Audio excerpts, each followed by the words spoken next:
근데 제가 이거를 지금 조사를 하다가 좀 재밌는 공통점을 발견했는데, 네, 안녕하세요. 종수추자입니다. 10월 24일 두 번째 영상이고요. 첫 번째 영상에서 이제 KMW가 5배 오른 이유에 대해서 좀 말씀을 드렸으니까 안 보신 분들 한번 보시면 좋을 것 같고, 두 번째 영상은 이제 오스템 임플란트, 이노아리스 바이오에 대해서 좀 얘기를 해볼 겁니다. 제가 이제 첫 번째 영상에서 예로 들어드린 것이 이제 S-오일이랑 KMW란 말이에요. 그래서 S-오일은 지금 한 8% 정도 수익 구간이고, 지금 너무 다 오른 것만 얘기를 하는 것이 아니냐, 뭐 다 이미 결과가 나온 것들만 가지고 적용을 하면 누가 못하느냐, 뭐 이런 얘기들, 저는 이런 거를 굉장히 좀 싫어하거든요. 그런 주식 방송도 그래서 굉장히 좀 싫어하는 이유 중에 하나인데, 그러면은 제가 이거를 똑같이 적용해서 지금 굉장히 적자고 하락 중인 종목에 대해서 좀 말씀을 드리려고 해요. 제가 굉장히 지금 관심을 갖고 있는 종목인데, 오스템 임플란트 뭐 아시는 분들은 다 아실 거예요. 근데 이게 어떤 이벤트들이 있었냐면은 2분기 때 일회성 비용이 크게 발생했습니다. 매출 자체는 좀 증가를 했는데 미국과 인도 법인에서 대손 충당금과 재고 충당금이 굉장히 많이 발생을 하면서 이익이 엄청나게 컨센 39%를 하회를 했어요. 그래서 중국 쪽 매출이 사실상 41%나 늘어났음에도 불구하고, 그리고 러시아 쪽도 매출이 굉장히 늘어났죠. 그랬음에도 불구하고 영업이익이 굉장히 잘 나오지 않았기 때문에 주가가 엄청나게 빠졌습니다. 게다가 최근에는 과징금까지 물으면서 무려 추징금이 415억 원이니까 웬만한 그런 어떤 중소기업의 매출액을 지금 뜯어 나가는 거죠. 이것 때문에 주가가 굉장히 많이 떨어졌습니다. 7만 5천 원에서 사실상 3만 5천 원까지 떨어졌으니까 거의 한 반토막이 났습니다. 이게 지금 그 어닝 쇼크가 난 것 때문에 떨어진 거고, 이게 추징금 때문에 크게 떨어진 두 번의 연타를 맞은 거죠. 그래서 지금 주가가 엄청나게 하락을 하고 있는데, 만약에 여기서 쌍봉을 좀 만들게 된다면은, 그러니까 무슨 말이냐 하면은, 여기서 만약에 그 제가 이제 앞서 말씀드렸던 그 대손 충당금이라든가 이런 것들이 일회성 비용으로 만약에 4분기까지만 조금 반영이 되고 2020년부터는 그런 대손 충당금이 줄어들게 된다면은 차트가 어떻게 만들어질 가능성이 높냐면은, 여기서 추가적으로 하락하지 않고 여기서 조금 상승했다가 차익 매물이 나오면서 쌍바닥 이상의 3바닥을 만약에 찍고 나서 이런 60일선과 20일선을 다 정배열로 만든 다음에 이렇게 오를 가능성이 있다고 생각이 들어요. 그러니까 제가 이렇게 말씀드리는 그 전제에는 일회성 비용이 지속성이 없어야 되고, 다시 말씀드리면 대손 충당금이 더 추가적으로 발생을 하지 않아야 되는데 그거에 대해서는 사실 불확실하죠. 그리고 추징금 같은 경우는 사실상 일회성 비용일 가능성이 좀 높죠. 더 설마 여기서 더 많이 추징금을 또 뜯어내지는 않겠죠. 자, 그래서 비슷한 차트의 예를 제가 좀 관심이 있었던 그런 종목을 가져와 봤는데, 나스미디어라고 그 광고 쪽 관련하는 그런 회사예요.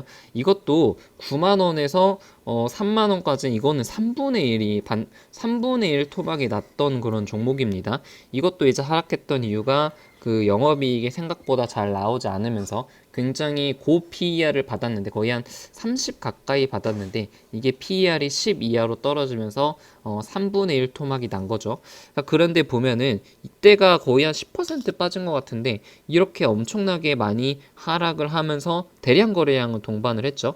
대량 거래량을 동반을 하면서 여기서 보면은 바닥을 만들고 쌍바닥을 만들었죠. 사실상 3바닥을 만든 이후에 이 주가가 어떻게 됐냐면은 28,000원에서 48,000원까지니까 사실상 한 2.5배, 250% 정도 올랐단 말이에요. 저는 이 종목을 이제 투자를 하지는 않았지만 이런 차트를 좀 보면서 나중에 이렇게 많이 하락을 한 다음에 그런 일시적인 악재들이 다 해소가 되고 나서 턴어라운드를 하게 되면은 굉장히 많이 턴어라운드를 할 수 있겠구나라는 그런 생각을 좀 했어요. 그래서 다시 오스템 임플란트로 좀 돌아가면은, 여기서 대손 충당금 문제로 크게 빠졌고 여기서 추징금 문제로 빠졌는데, 이런 일회성 비용들이 다 해소가 나게 된다면은 여기서도 보시면 대량 거래량과 그 장대 음봉이 나왔죠. 여기서 바닥을 한번 만약에 만들게 된다면은 다음 하락했을 때는 추가 매수의 타이밍이 될 수가 있다. 있다라는 것을 좀 말씀을 드리는 거예요. 물론 저는 이제 투자를 하지 않았지만 이런 관점으로 좀 종목을 보는 것이 좋다라고 좀 말씀을 드리는 겁니다. 오늘 종목별 등락을 좀 보면은 5G 종목들이 좀 전반적으로 괜찮았던 것 같아요. 다산 네트워크스가 어제 아무래도 좀 많이 오르고 미중 무역 전쟁에 좀 화해가 되는 그런 분위기가 되니까 아무래도 KMW라든가 RFHS는 조금 빠지긴 했는데 전반적으로는 뭐 나쁘지 않았습니다. 그래서 오늘 좀 자세히 말씀을 다시 한번 드릴 거는 이노하리스랑 블록딜을 제가 지금 3편에 걸쳐서 얘기를 하고 있단 말이에요. 그래서 저번 같은 경우가 이제 KCIG가 블록딜을 할 수도 있다. 왜냐면은 아시아나 항공 인수전 한진칼 문제, 경영 문제들이 껴있기 때문에 지금 대주주가 블록딜을 해서 주가가 하락할 가능성이 있다라는 점에 대해서 이제 제이홀릭 분께서 말씀해 주셨고 제가 한 번 더 언급을 해드렸습니다. 그래서 그때 들은 예시가 슈피겐코리아가 대주주 지분을 59%에서 40%까지 엄청나게 많이 줄이면서 주가가 8만 원대에서 지금 5만 원대까지 떨어졌어요. 자, 근데 이제 다른 종목들 그러면은 블록딜이 난 종목들은 다 뭐 하락하느냐? 그거는 아니죠. 최근은 아니고 이제 5월 달이죠. 5월 달에 그 서진 시스템의 전동규 대표가 주식을 170만 주 블록딜을 했습니다. 그래서 41%에서 31%로 한 10% 블록딜을 했으니까 슈페겐코리아의 한 17%보다는 조금 적었습니다.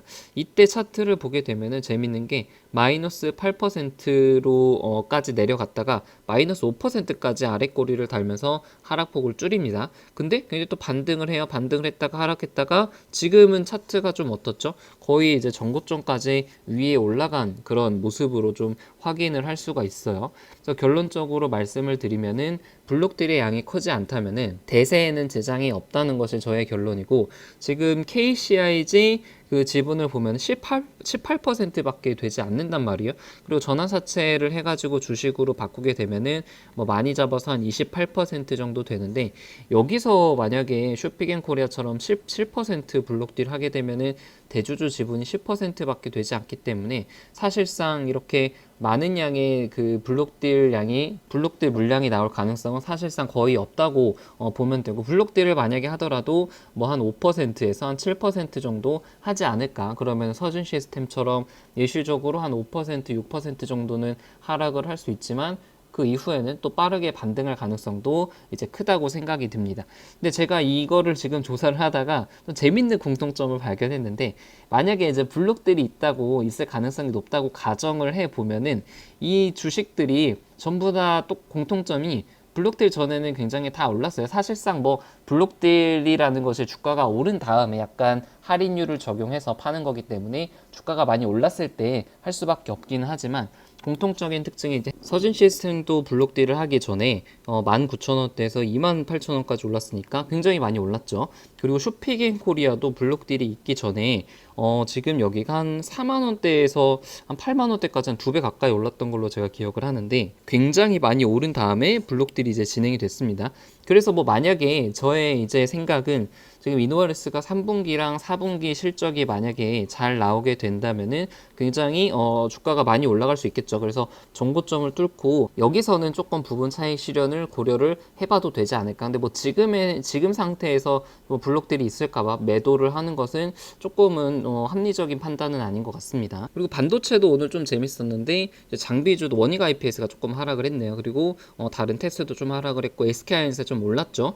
그래서 그 여러 가지 좀 기사를 봤는데 반도체 슈퍼사이클이 다시 한번 좀 찾아올 가능성이 있지 않을까. 2018년도가 엄청난 슈퍼사이클이었는데 지금 2021년에서 2022년까지 해가지고 지금 한 번의 사이클이 다시 올 가능성이 좀 있다고 그렇게 생각이 되는데 이거에 대해서 영상을 좀 찍을 테니까 좋아요랑 구독 눌러주시면 감사드리겠고 원익 IPS를 오늘 한 3% 넘게 좀 빠지더라고요. 그래서 제가 계속 그 매도를 하락을 기다렸잖아요. 그래서 오늘 약간 좀 분할 매수를 했는데 뭐 결국엔 아래 꼬리를 굉장히 많이 달았네요. 그리고 뭐 조금 더 하락할 가능성이 있다고 보는데 지금 한 21선까지 근처에 오면은 좀 추가 매수를 해도 되지 않을까 하는 그런 개인적인 생각입니다. 자, 그리고 이제 바이오도 얘기를 좀 해보면은 이제 리클라우드님이 댓글을 좀 굉장히 많이 써주시는데 뭐 수급이 바이오로 이동을 했고 뭐 KM은 대주주 매도가 있고 뭐 이런 얘기를 하시는데, 글쎄요, 바이오로 수급이 이동했다라고 보기에는 전 조금 이제 애매한 것 같은 게, 저는 이제 순환매라고 계속 생각을 하거든요. 5G가 한 이 몇 주 전에 한번 또 올랐고, 그리고 반도체 올랐죠. 그리고 그 다음 OLED 올랐고, 며칠 동안 이제 바이오가 엄청나게 크게 올랐습니다. 그래서 뭐 바이오의 수급이 몰려가지고 바이오가 앞으로 계속 상승을 할 것이냐, 뭐 그렇게 생각을 하시면은 바이오의 비중을 많이 실으시면 될 것 같고요. 저 같은 경우는 이제 순환매라고 생각을 하기 때문에 5G도 어느 정도 가지고 있고, 반도체, OLED, 바이오 이렇게 좀 적절하게 분산 투자를 하고 있는 것이 저의 포트이자 이제 계획입니다. 그래서 뭐 여기서 지금 HLB가 18만 원 정도까지 와 있는데, HLB가 더 오르겠다고 생각하시면은 그냥 더 투자를 하시면 되고, 수급이 이동했다고 생각하시면은 더 매수를 하시면 될 것 같아요. 그래서 저의 오늘 포트폴리오는 이제 원익 IPS랑 RFHRC를 아주 소량 매수를 했고, 헤일스미스도 상당히 좀 장중에는 좀 많이 떨어졌던 것 같은데 장 막판에 거의 많이 반등을 했네요. 그리고 이제 SOL이랑 현대엘리베이터가 조금 올라주면서 전체적으로도 계좌가 좀 괜찮은 것 같습니다. 저의 요즘의 계좌를 보면은 그 떨어진 종목도 있고 오른 종목도 있잖아요. 근데 실제로 하락을 한 종목의 비중보다 상승을 한 종목의 비중이 좀 높으면서 매일 조금씩 상승을 하고 있는 그런 느낌이거든요. 저의 전체적인 계좌가. 물론 뭐 지금 계좌 수익률이 좀 언제까지 갈지는 모르겠지만, 제 생각에는 지금 포트폴리오는 아주 좀 적절하다고 생각을 하고 있고, 여러분들도 여러분 포트를 좀 보시면서 지금 시장에 맞는 포트폴리오인지 아니면 조금 리밸런싱이 좀 필요한지 한번 고민을 해 보셨으면 좋겠습니다. 네, 영상은 여기서 좀 마치겠습니다.